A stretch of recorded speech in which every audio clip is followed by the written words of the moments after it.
Hi friends, ഇന്നത്തെ നമ്മളുടെ വീഡിയോയിൽ നമുക്ക് എന്താണ് സ്റ്റോപ്പ് ലോസ്, അത് എങ്ങനെ യൂസ് ചെയ്യാം, അല്ലെങ്കിൽ അത് എങ്ങനെ പ്രോപ്പറായിട്ട് സ്റ്റോപ്പ് ലോസ് ട്രെയിൽ ചെയ്യാം എന്നുള്ളതിനെ പറ്റി കാണാം.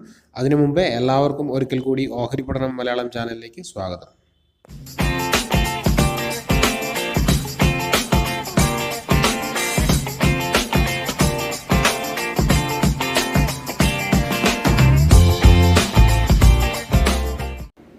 നമുക്ക് എങ്ങനെ സ്റ്റോപ്പ് ലോസ് ട്രെയിൽ ചെയ്യാം എന്നുള്ളതിന് പറയുന്നതിന് മുമ്പേ നമുക്ക് ബേസിക് ആയിട്ട് സ്റ്റോപ്പ് ലോസ് എങ്ങനെ സെറ്റ് ചെയ്യാമെന്ന് പറഞ്ഞു കൊടുക്കാം. അതിനുശേഷം നമുക്ക് ഏറ്റവും അവസാനം വീഡിയോയുടെ അവസാനം നമുക്ക് എങ്ങനെ സ്റ്റോപ്പ് ലോസ് പ്രോപ്പറായിട്ട് ട്രെയിൽ ചെയ്യാം എന്നുള്ളതിനെ പറ്റി ഞാൻ പറഞ്ഞുതരാം. അതുകൊണ്ട് എല്ലാവരും വീഡിയോ മുഴുവൻ കാണുക.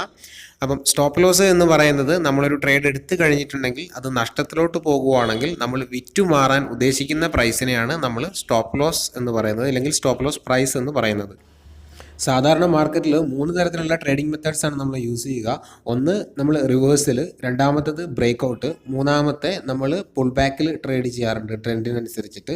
ഈ 3 തരത്തിലുള്ള ട്രേഡേഴ്സാണ് സാധാരണ മാർക്കറ്റിൽ ഉണ്ടാകാറ്. അപ്പം അങ്ങനെയുള്ള കേസുകളിൽ നമുക്ക് എവിടെ സ്റ്റോപ്പ് ലോസ് മെയിൻറ്റെയിൻ ചെയ്യണം, എങ്ങനെ ആ സ്റ്റോപ്പ് ലോസ് ട്രയൽ ചെയ്യണം എന്നുള്ളതിനെ പറ്റിയിട്ട് നമുക്ക് കാണാം. പലപ്പോഴും നമുക്ക് ട്രേഡ് ചെയ്യുമ്പം പറ്റുന്ന പ്രശ്നങ്ങളാണ് നമുക്ക് സ്റ്റോപ്പ് ലോസ് എവിടെ ഇടണം എന്നുള്ള അറിവ് ഇല്ലാത്തത് കൊണ്ട് തന്നെ പലപ്പോഴും പെട്ടെന്ന് വന്ന് നമ്മളുടെ സ്റ്റോപ്പ് ലോസ് അടിച്ച് പോകാറുണ്ട്. ഓക്കെ, അപ്പം നമുക്ക് ആദ്യം തന്നെ റിവേഴ്സൽ ട്രേഡിൽ നമുക്ക് എവിടെ സ്റ്റോപ്പ് ലോസ് കീപ്പ് ചെയ്യാമെന്ന് നമുക്ക് നോക്കാം. അപ്പം ഈ ഇമേജിൽ നിങ്ങൾക്ക് കാണാൻ പറ്റും, അതായത് അതിൻ്റെ ഒരു സപ്പോർട്ടിൽ വരുന്നു, അതിനുശേഷം മുകളിലോട്ട് കയറി പോകുന്നു, അവിടെ റെസിസ്റ്റൻസ് ഫേസ് ചെയ്യുന്നു, വീണ്ടും തിരിച്ച് താഴെ വന്ന് സപ്പോർട്ട് എടുക്കുന്നു, ഇല്ലെങ്കിൽ സപ്പോർട്ടിൽ നിന്ന് വീണ്ടും തിരിച്ച് റെസിസ്റ്റൻസിൽ പോകുന്നു. ഇതിങ്ങനെ സപ്പോർട്ടിൽ നിന്ന് റെസിസ്റ്റൻസ്, റെസ്റ്റിൽ നിന്ന് സപ്പോർട്ട് എന്ന് പറയുന്നത്. നമുക്ക് ഇങ്ങനെയുള്ള അവസരങ്ങളിൽ നമുക്ക് റിവേഴ്സൽ ട്രേഡ് യൂസ് ചെയ്യാം. അതായത് സപ്പോർട്ട് എത്തുമ്പോൾ നമുക്ക് ബൈ ചെയ്യാം, അതുപോലെ തന്നെ റെസിസ്റ്റൻസ് എത്തുമ്പോൾ പ്രോഫിറ്റ് ബുക്ക് ചെയ്ത് മാറാം. ഇല്ലെങ്കിൽ നമുക്ക് പുതിയൊരു എൻട്രി എടുക്കാനാണെങ്കിൽ നമുക്ക് അവിടുന്ന് ഷോർട്ട് ചെയ്തോ ഇല്ലെങ്കിൽ റിവേഴ്സൽ ട്രേഡ് ചെയ്യുകയും ചെയ്യാം. അപ്പം ഇങ്ങനെയുള്ള ട്രേഡിൽ നമ്മൾ എപ്പോഴും സപ്പോർട്ടിൽ ഫോർമേഷൻ വരുന്ന ക്യാൻഡിലിൻ്റെ ലോയിൽ ഇല്ലെങ്കിൽ ആ ഒരു സപ്പോർട്ട് സോണിന് താഴെയായിരിക്കും നമ്മൾ സ്റ്റോപ്പ് ലോസ് ഇടുക. ഞാനിപ്പോൾ മാർക്ക് ചെയ്തിട്ടുണ്ട് യെല്ലോ കളറിലും അതുപോലെ തന്നെ കളറിലും ഞാനവിടെ മാർക്ക് ചെയ്ത് നിങ്ങൾക്ക് കാണാൻ പറ്റും. അതായത് നമ്മൾ റെസിസ്റ്റൻസിൽ സെല്ല് ചെയ്യുന്നു, സപ്പോർട്ടിൽ ബൈ ചെയ്യുന്നു. അപ്പം ഇങ്ങനെയുള്ള കേസുകളിൽ ഞാൻ ആ മാർക്ക് ചെയ്ത റൗണ്ടിനുള്ളിൽ വരുന്ന ക്യാൻഡിൽസിൻ്റെ ഹൈ ഇല്ലെങ്കിൽ ലോ, അതായത് നമ്മൾ റെസിസ്റ്റൻസിൽ ഷോർട്ട് ചെയ്യുവാണെങ്കിൽ ആ ക്യാൻഡിലിൻ്റെ ആ യെല്ലോ കളറിൽ വരുന്ന ആ ഒരു റൗണ്ടിനുള്ളിൽ വരുന്ന റെഡ് ക്യാൻഡിലിൻ്റെ മുകളിൽ നമുക്ക് സ്റ്റോപ്പ് ലോസ് വെക്കാം. അതുപോലെ തന്നെ നമ്മൾ സപ്പോർട്ടിൽ ബൈ ചെയ്യുവാണെങ്കിൽ റെഡ് കളറിൽ മാർക്ക് ചെയ്തിരിക്കുന്നതിൻ്റെ ഉള്ളിലെ ചെറിയ ചെറിയ ഗ്രീൻ ക്യാൻഡിൽസ് നമുക്ക് കാണാം. അതിൻ്റെ ലോയിൽ നമുക്ക് സ്റ്റോപ്പ് ലോസ് വെച്ചുകൊണ്ട് നമുക്ക് എൻട്രി എടുക്കാൻ സാധിക്കും. അതുപോലെ തന്നെ അടുത്ത ട്രേഡേഴ്സാണ് ബ്രേക്ക് ഔട്ട് ട്രേഡേഴ്സ്.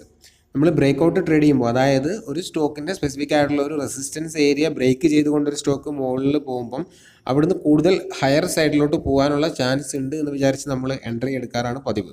അപ്പം ഇങ്ങനെയുള്ള കേസുകളിൽ നമുക്ക് സ്റ്റോപ്പ് ലോസ് 2 രീതിയിൽ വെക്കാം.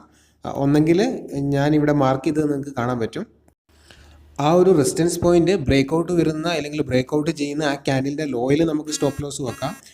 അല്ലെങ്കിൽ നമുക്ക് ഉള്ള ആ ഒരു പ്രീവിയസ് സ്വിംഗ് ലോ, അതായത് ആ ബ്രേക്ക് ഔട്ടിന് മുമ്പ് വരുന്ന സ്വിംഗ് ലോയുടെ താഴെ നമുക്ക് സ്റ്റോപ്പ് ലോസ് ചെയ്യാൻ പറ്റും. ഞാനിവിടെ രണ്ടും മാർക്ക് ചെയ്തിട്ടുണ്ട്. ഈ 2 മെത്തേഡ്സ് നമുക്ക് ബ്രേക്ക് ഔട്ട് ട്രേഡിൽ യൂസ് ചെയ്യാം. പിന്നെയുള്ളതാണ് ഞാൻ മൂന്നാമത് പറഞ്ഞ ട്രെൻഡിനനുസരിച്ച് ട്രേഡ് ചെയ്യുന്നത്. നമുക്ക് ഈ ഒരു ചാർട്ടിൽ കാണാൻ പറ്റും സ്റ്റോക്ക് ഓൾറെഡി ഡൗൺ ട്രെൻഡിലാണുള്ളത്. അപ്പം ഇങ്ങനെയുള്ളതിൽ നമ്മൾ ഇടയ്ക്ക് എൻട്രി എടുക്കുവാണെങ്കിൽ നമുക്ക് അതിൻ്റെ പ്രീവിയസ് സ്വിംഗ് ഹൈ, അതായത് ഞാനവിടെ എച്ച് എന്ന് മാർക്ക് ചെയ്തിട്ടുണ്ട്, ആ ഓരോ എച്ച് എന്ന് മാർക്ക് ചെയ്ത് ക്യാൻഡിലിൻ്റെ ഹൈയിൽ നമുക്ക് സ്റ്റോപ്പ് ലോസ് വെക്കാൻ സാധിക്കും. ഇപ്പം നിങ്ങൾ എൻട്രി എടുത്തതിന് ശേഷം നിങ്ങളുടെ പ്രീവിയസ് ഹൈ നിങ്ങൾക്ക് സ്റ്റോപ്പ് ലോസ് ആയിട്ട് സെറ്റ് ചെയ്യാൻ സാധിക്കും. അതിപ്പം അപ്പ് സൈഡിൽ പോകുമ്പോഴാണെങ്കിൽ നമുക്ക് ലോ സ്റ്റോപ്പ് ലോസ് ആയിട്ട് സെറ്റ് ചെയ്യാം. ഇപ്പോൾ സ്റ്റോക്ക് ഡൗൺ ട്രെൻഡിലാണെങ്കിൽ നമുക്കതിൻ്റെ ഹൈ സ്റ്റോപ്പ് ലോസ് ആയിട്ട് സെറ്റ് ചെയ്യാം. സോ എല്ലാവർക്കും തന്നെ സ്റ്റോപ്പ് ലോസ് ബേസിക് ആയിട്ട് എവിടെ സെറ്റ് ചെയ്യണം എന്നുള്ളതിനെ പറ്റിയിട്ടൊരു ഐഡിയ കിട്ടിയെന്ന് വിചാരിക്കുന്നു. അപ്പം ഇനി നമുക്ക് സ്റ്റോപ്പ് ലോസ് എങ്ങനെ ട്രെയിൽ ചെയ്യാം എന്നുള്ളതിനെ പറ്റി കാണാം. അതായത് സ്റ്റോപ്പ് ലോസ് എങ്ങനെ ട്രെയിൽ ചെയ്യുക എന്ന് പറഞ്ഞു കഴിഞ്ഞാൽ, നമ്മൾ ഒരു പ്രൈസിൽ എൻട്രി എടുത്ത് കഴിഞ്ഞാൽ, സപ്പോസ് നമ്മളൊരു സ്റ്റോക്ക് 300 റുപ്പീസിൽ എൻട്രി എടുത്ത് കഴിഞ്ഞിട്ടുണ്ടെങ്കിൽ നമ്മൾ വിറ്റുമാറാൻ ഉദ്ദേശിക്കുന്നത് 298, അതായത് 2 രൂപ ലോസിലാണ് വിറ്റുമാറാൻ ഉദ്ദേശിക്കുന്നതെങ്കിൽ നമ്മളുടെ ടാർഗറ്റ് നമ്മൾ നോർമലി 4 രൂപയായിരിക്കും വെക്കാറ്. പക്ഷേ പലപ്പോഴും 4 രൂപ എത്താറില്ല, അതിനു മുമ്പ് തന്നെ സ്റ്റോക്ക് പലപ്പോഴും റിവേഴ്സ് വരാറുണ്ട്. അപ്പം ഇങ്ങനെ വരുന്ന സാഹചര്യങ്ങളിൽ പലപ്പോഴും റിവേഴ്സ് വന്നിട്ട് പോയി പിന്നെ ടാർഗറ്റ് അടിക്കാറുണ്ട്. അപ്പം നമുക്ക് പലപ്പോഴും വലിയ പ്രോഫിറ്റ് മിസ്സാകാറുണ്ട്. ചില സമയങ്ങളിൽ എന്നാൽ പിന്നെ നമ്മൾ ടാർഗറ്റ് അടിക്കട്ടെ എന്ന് വിചാരിച്ച് ഇപ്പോൾ ബാക്ക് വരുമ്പം നമ്മൾ വെയിറ്റ് ചെയ്യുമ്പോൾ പോയിട്ട് നമ്മളുടെ സ്റ്റോപ്പ് ലോസ് അടിക്കാറുമുണ്ട്. അപ്പം ഇങ്ങനെയുള്ള പ്രശ്നങ്ങൾ നമുക്ക് എപ്പോഴും ഡെയിലി നേരിടുന്നൊരു കാര്യമാണ്.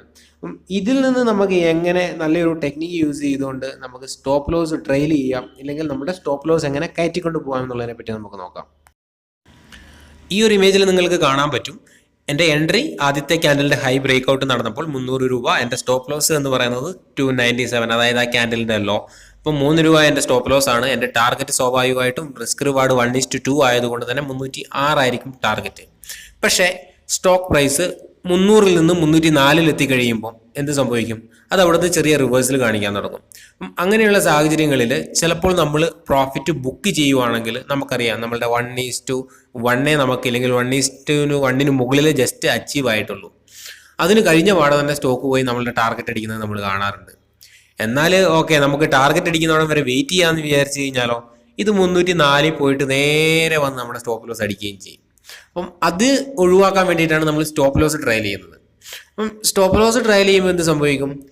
പലരും ചെയ്യുന്നൊരു കാര്യം എന്താണെന്ന് ചോദിച്ചു കഴിഞ്ഞാൽ, ടാർഗറ്റിന് അടുത്ത് എത്തിക്കഴിഞ്ഞ് കഴിയുമ്പോൾ എന്ത് ഉണ്ടാവും, നമ്മളുടെ സ്റ്റോപ്പ് ലോസ് എടുത്തുകൊണ്ട് നമ്മളുടെ കോസ്റ്റ് ടു കോസ്റ്റ് ഇടും. അതിനുശേഷം വന്നത് കോസ്റ്റ് ടു കോസ്റ്റ് എന്താ പറയുക സ്റ്റോപ്പ് ലോസ് അടിക്കും. അപ്പം എല്ലാവരും പറയും, ടാർഗറ്റിൻ്റെ അടുത്ത് വരെ എത്തിയതായിരുന്നു, അവിടുന്ന് ബുക്ക് ചെയ്താൽ മതിയായിരുന്നു, കറക്റ്റ് ടാർഗറ്റ് വരെ വെയിറ്റ് ചെയ്യേണ്ട കാര്യമില്ലായിരുന്നു, ബുക്ക് ചെയ്താൽ മതിയായിരുന്നു എന്ന് പറയും.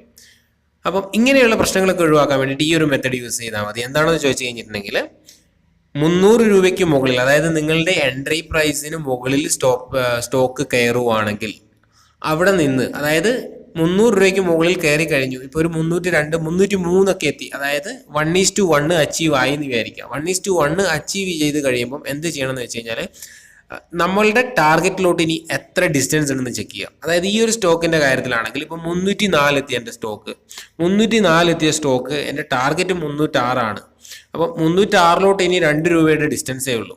അപ്പം ഞാനത് ബുക്ക് ചെയ്ത് കഴിഞ്ഞാൽ എനിക്ക് നഷ്ടമാണ്, കാരണം എൻ്റെ ടാർഗറ്റ് ഹിറ്റായിട്ടില്ല. പകരം എന്നാൽ പിന്നെ അത് ടാർഗറ്റ് ഹിറ്റ് ചെയ്യുന്നതോടം വരെ വെയിറ്റ് ചെയ്യുവാണെങ്കിൽ 304-ൽ നിന്ന് എൻ്റെ സ്റ്റോപ്പ് ലോസ് 297-ലോട്ട് 7 രൂപയുടെ ഡിസ്റ്റൻസ് ഉണ്ട്. ഓക്കെ, അതായത് എൻ്റെ 2 രൂപ ടാർഗറ്റിന് വേണ്ടിയിട്ട് ഞാൻ 7 രൂപ ലോസ് കൊടുക്കണം. മനസ്സിലായില്ല? അപ്പം അത് എങ്ങനെ നമ്മളുടെ റിസ്ക് റിവാർഡ് നമ്മളുടെ ഫേവർ ആവും? അതായത് ടാർഗറ്റിലോട്ട് ഇനി 2 രൂപയുടെ ഡിസ്റ്റൻസേ ഉള്ളൂ, പക്ഷേ നമ്മളുടെ സ്റ്റോപ്പ് ലോസ് 297 അപ്പം 2 രൂപ ടാർഗറ്റ് കിട്ടാൻ വേണ്ടി നമ്മൾ 7 രൂപ കൊടുക്കാൻ തയ്യാറായിട്ട് നിൽക്കുന്നു. അപ്പം ഇങ്ങനെ വരുന്ന സാഹചര്യത്തിലാണ് നമ്മൾ സ്റ്റോപ്പ് ലോസ് ട്രയൽ ചെയ്യുന്നത്. അപ്പോൾ സ്റ്റോപ്പ് ലോസ് ട്രയൽ ചെയ്യുമ്പോൾ എല്ലാവരും കൊണ്ട് കോസ്റ്റ് ടു കോസ്റ്റ് ഇടും. അപ്പോൾ വീണ്ടും സെയിം എന്താണ് പ്രശ്നം? 304-ലുള്ള സ്റ്റോക്ക് 2 രൂപയെ നമ്മളുടെ ടാർഗറ്റിലോട്ട് വീണ്ടും ഡിസ്റ്റൻസ് ഉള്ളൂ, പക്ഷേ പകരം നമ്മളുടെ കോസ്റ്റ് ടു കോസ്റ്റിലോട്ടോ 4 രൂപ ഡിസ്റ്റൻസ് ഉണ്ട്. അപ്പോഴും നമ്മളുടെ റിസ്ക് റിവാർഡ് ഫേവറബിൾ ആകുന്നില്ല. അപ്പം ഒരു സ്റ്റോക്ക് കയറി കഴിഞ്ഞു, നിങ്ങളുടെ ടാർഗറ്റ് പ്രൈസിൻ്റെ അടുത്ത് എത്തിയിട്ടുണ്ടെങ്കിൽ നിങ്ങൾ ചെയ്യേണ്ടത് എന്താണെന്ന് ചോദിച്ചു കഴിഞ്ഞാൽ, നിങ്ങളുടെ ഇപ്പം ഉള്ള സ്റ്റോക്ക് പ്രൈസിൽ നിന്ന് ടാർഗറ്റിലോട്ട് എത്ര ഡിസ്റ്റൻസ് ഉണ്ടെന്ന് ചെക്ക് ചെയ്യാം. അപ്പം ഈ ഒരു കേസിൽ 304-ൽ നിന്ന് 306-ലോട്ട് 2 രൂപ ഡിസ്റ്റൻസ് ഉണ്ട്.